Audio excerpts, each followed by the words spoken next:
Haryadi Purnomo, Pak, saham perbankan 3-6 bulan ke depan Amerika mau nurunin suku bunga, NIM akan turun, keuntungan bank gimana? Kalau kita lihat NIM ya, kalau buat bank-bank di Indo sih sebenarnya NIM menurut kita nggak akan turun signifikan gitu ya. Kalau assuming misalnya suku bunga turun ya, misalnya gini. Karena bayangin gini, pertama, kan kalau misalnya NIM itu kan ada dua fungsi, asset yield sama funding cost. Kita ngomongin dari funding cost-nya dulu. Funding cost ini akan naik signifikan ketika ibaratnya ketika suku bunga lagi naik ya.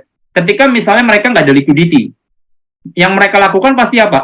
Ternyata LDR kita udah tinggi nih, misalnya udah 90%, udah 100%. Yaudah deh, kita cari deposito deh, kasih aja bunga mahal, kasih special rate.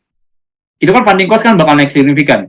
Nah, cuman kalau misalnya mereka liquidity-nya tebel, menurut kita nggak jadi ada isu nih, karena ibaratnya mereka liquidity-nya lagi banyak, nggak usah kasih special rate, nggak usah banyak gedein deposito.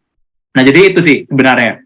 Nah, jadi kalau kita lihat itu, kalau bank-bank di Indo, khususnya bank-bank buku 4 ya, bank-bank yang menurut kita punya performa kasa bagus, kayak Mandiri, BCA, ini menurut kita dua-duanya bagus nih, performa kasanya bagus. Mungkin yang urutan ketiga, BRI sama BNI.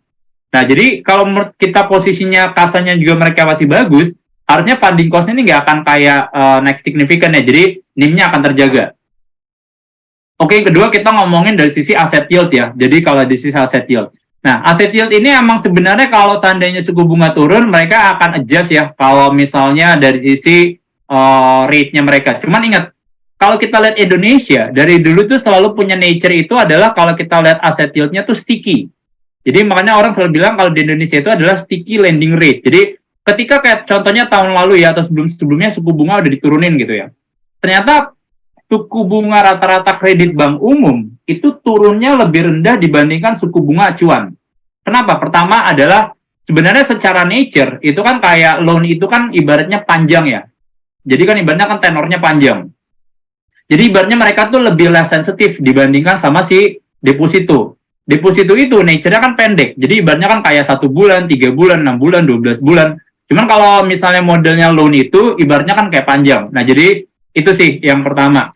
Terus yang kedua ya sebenarnya mereka juga kayak lebih kayak ngelihat kayak pricing composition ya, maksudnya kayak ternyata ibaratnya kayak dari sisi peers kita itu belum pada nurunin suku bunga gitu. Karena ibaratnya kayak apa ya, mereka kan ibaratnya tuh duitnya masih oke gitu, jadi mereka juga selektif. Jadi itu yang bikin sebenarnya aset yield-nya tuh lebih stable.